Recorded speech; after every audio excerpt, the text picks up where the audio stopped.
ഈശോയിൽ സ്നേഹമുള്ള സഹോദരങ്ങളെ, പരിശുദ്ധ അമ്മയുടെയും ഔസപിതാവിൻ്റെയും ബെത്ലഹേമിലേക്കുള്ള പേരെഴുതിക്കാനുള്ള യാത്രയുടെ രണ്ടാം ഭാഗമാണിത്. ഇൽ പോയമ ഡെലോ മോഡിയോ, അതായത് ദിമൻഷന സ്നേഹഗീത എന്ന പുസ്തകം കൊണ്ട് ഈശോ നമുക്ക് പറഞ്ഞു തന്ന കാര്യങ്ങളാണ്. ആദ്യത്തെ വീഡിയോ കണ്ടിട്ട് വേണം നിങ്ങളിത് കാണാൻ. വിശുദ്ധ ഗ്രന്ഥത്തിലെ ദൈവിക രഹസ്യങ്ങളുടെ ആഴങ്ങളിലേക്ക് ഈശോ നമ്മെ കൊണ്ടുപോകുന്നു. ഈശോ നമുക്ക് ഇങ്ങനെ വിവരിച്ചു തരുന്നു. ജനനിബിഡമായ പാതയിലൂടെ പരിശുദ്ധ അമ്മയും ഔസപിതാവും കഴുപ്പുറത്ത് പോവുകയാണ്. അമ്മ കാലുകൾ രണ്ടും ഒരു വശത്തേക്കിട്ട് ഒരു പുറംകുപ്പായം ഇട്ട് മൂടി പോവുകയാണ്. കഴുതയുടെ കടിഞ്ഞാൻ ഔസപിതാവ് പിടിച്ചുകൊണ്ട് കൂടെ നടക്കുന്നു. കിസ്ലേവ് മാസം, നല്ല തണുപ്പുള്ള മാസമാണ്.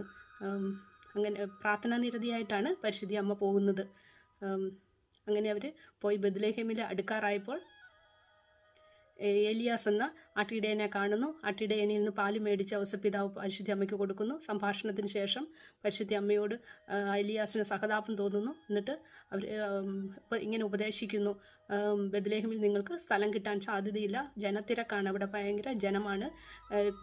സത്രത്തിൽ നിങ്ങൾക്ക് സ്ഥലം കിട്ടിയില്ലെങ്കിൽ സത്രത്തിന് പുറകിൽ കാലിത്തൊഴുത്തുണ്ട്, അവിടേക്ക് പോകണമെന്ന് നിർദ്ദേശം കൊടുക്കുന്നു. അങ്ങനെ അവർ യാത്ര തുടരുന്നു. പരിശുദ്ധ അമ്മയ്ക്ക് ദൈവീക അനുഭവമാണ്. ഭയങ്കര പുത്രനെ, ദൈവപുത്രനെ ഉദരത്തിൽ വഹിക്കുന്ന അമ്മയ്ക്ക് ആനന്ദമാണ്, ആത്മീയ ആനന്ദം, ആത്മീയ പാരവശ്യത്താൽ അമ്മ പാരവശ്യത്തിലാണ്.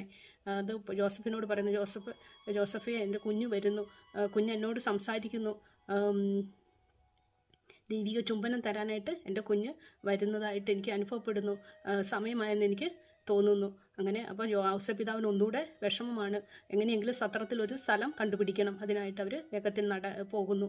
അങ്ങനെ സത്രത്തിൽ ചെന്ന്, വിശുദ്ധ ഗ്രന്ഥത്തിൽ പറയുന്ന പോലെ സത്രത്തിൽ ചെന്ന് ചോദിക്കുന്നു. അവർക്ക് അവിടെ സ്ഥലമൊന്നും കിട്ടുന്നില്ല. അടുത്തുള്ള സ്ഥലങ്ങളിലെല്ലാം ചോദിക്കുന്നു, സ്ഥലം കിട്ടുന്നില്ല.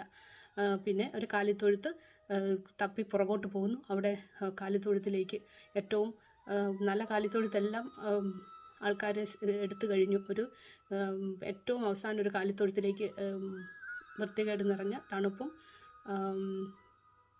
ഇടിഞ്ഞു പൊളിഞ്ഞൊരു കാലിത്തൊഴുത്തിലേക്ക് പോകുന്നു.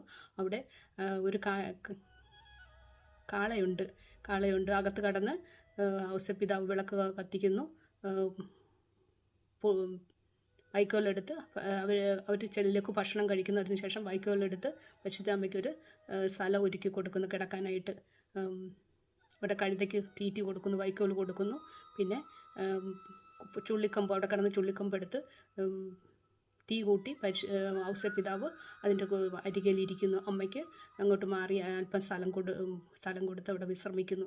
അങ്ങനെ അമ്മ ഭാഗ്യവതിയാണ്. അമ്മ എല്ലാം പുഞ്ചിരിയോടെ സ്വീകരിക്കുന്നു. നാളെ നമുക്ക് ബാക്കി ഇത് കേൾക്കാം.